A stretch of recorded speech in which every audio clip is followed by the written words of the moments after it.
You've heard of planes, trains, and automobiles. Get ready now for Dastardly and Muttley and their flying machines. This is going to be the Dastardly and Muttley and their flying machines talk.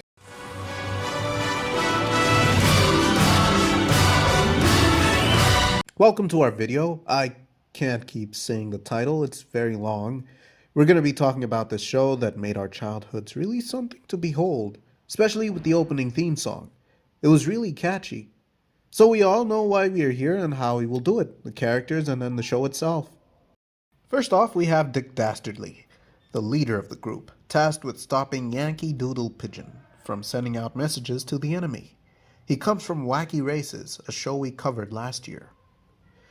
He is less of a bad guy this time. I mean, even in Wacky Races, despite him being a cheater, we still rooted for him. This time, he's just trying to do the job that he has been hired to do, and that is stopping that pigeon, which is surprisingly very hard to do. He's respected by his peers for the most part, but unfortunately ends up in a lot of dire predicaments where they often talk about how he's going to be so mad at them. He's still got that sneaky, conniving nature about him, but this time it's directed towards accomplishing the mission. Then we have the sidekick, Muttley. Muttley is a hound that enjoys the suffering of Dastardly. He's always snickering when bad things happen, and honestly, the snickering is really funny. It made me laugh a lot of the time. He uses his tail as a rotor to stop himself from falling from the sky whenever his plane explodes, and often blackmails Dastardly into giving him medals in order to save him. Yeah, he's a medal hoarder. He loves his medals. He's also shown to be a daydreamer, often thinking up ridiculous scenarios in which Dastardly is always the bad guy. He's a real troublemaker, but still works to get the job done. We've got Zilly, the cowardly guy of the group. This guy is very weird. With his weakling voice and his tendency to shiver in fear, I wonder how he even made it to being in the Air Force. Seriously, Zilly, how did you manage to get anywhere in life with how scared you are of everything? Heck, even when talking in a normal environment, he still has the weakling voice. Zilly, become more confident. You're better than this, for Pete's sake. He's always trying to run away from the mission, and Muttley's always sent to retrieve him by either biting him, barking at him, or setting something up for him to go back. He shivers so hard that the entire airplane the team rides in shakes apart too. This guy has got some serious issues. He's also the one in the group who understands what Clunk says when he speaks. Speaking of Clunk, he's up next. Clunk is the inventor of the group. He comes up with all sorts of contraptions that are meant to help capture the pigeon. He has come up with a clock plane, a plane with a trampoline, a plane with cannons, a crocodile mouth plane, and so many other ridiculous designs. Seriously. He is creative, but sometimes the creativity goes way overboard.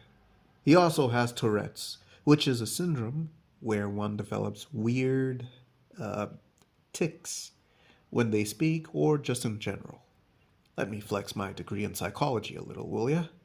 Yeah, this was all part of the grand design. He's also my favorite character because whenever he speaks, I just laugh, especially when he's explaining what the plan is with whatever contraption he has built. Seriously, I laugh out loud whenever he speaks. There's some recurring sounds he makes throughout the show, but every once in a while he comes up with some weird new sound and it just gets me laughing all the time. He also often takes over when Dastardly is indisposed, making him unofficially the second in command of the group. There was a time when Dastardly lost his memories, and then Clunk took over. There was another time when Dastardly went on holiday and Clunk took over as well. He's a really cool guy who's there to do his job. Next up, the General. He's never seen on screen. He's always yelling at Dastardly over the phone due to lack of progress in catching the pigeon. He showed up at the hangar once, but was always off screen when that happened. Dastardly would talk to him, but we would never see him. The General was always reprimanding Dastardly and would often do so physically, like splashing water all over him, pulling his nose, knocking him on the head. All this was done through the phone. He's always yelling and we never understand any of it because it's gibberish that only the characters understand. Then finally we have Yankee Doodle Pigeon, the antagonist of the show. We are never told whether the pigeon is a boy or a girl, but we do know that the pigeon has to deliver messages all day, every day. And the vulture squadron is out to stop that from happening. The pigeon has a horn that it often blows, especially when flying over the hangar. It's like it's provoking them into a pursuit just for the fun of it. There was this one time where they decided not to go after it, and it kept blowing the horn and even looked worried when nothing happened. Amazing, isn't it? Yeah, I know. Reverse psychology accidentally was applied and ended up working. The show doesn't have a complicated premise or an extensive or deep storyline to follow. It's pretty simple and straightforward. It really is just part of children's programming. It tells the tales of a group of pilots who want to stop a pigeon from delivering messages and they fail spectacularly at every turn. That's pretty much it. What messages are these? Doesn't matter. Were they going to? Well, since they are involved with a general, we can only assume that it's wartime and the messages are meant to intercept communications between enemy forces. So, why do they always fail? Wouldn't their failure be a bad thing? Here's the catch. They're in Germany. No, they're not in league with the world's most famous Austrian. This is in World War One. Also, get the name Yankee Doodle. That can only be American. So we were rooting for the Germans to intercept American messages during World War One. Look at how amusing that thought is. See? It's not deep, but it can get to be if you want it to be. It's like poetry. It rhymes. The show's creators made good gimmicks out of what was possible at the time, with their things about bringing puns to life or having Muttley's daydreaming scenarios. They served their purpose and kept us entertained. It was nice to see the other side of the lives of the Vulture Squadron. You do have to wonder how they were never fired for failing every single day to catch just one pigeon.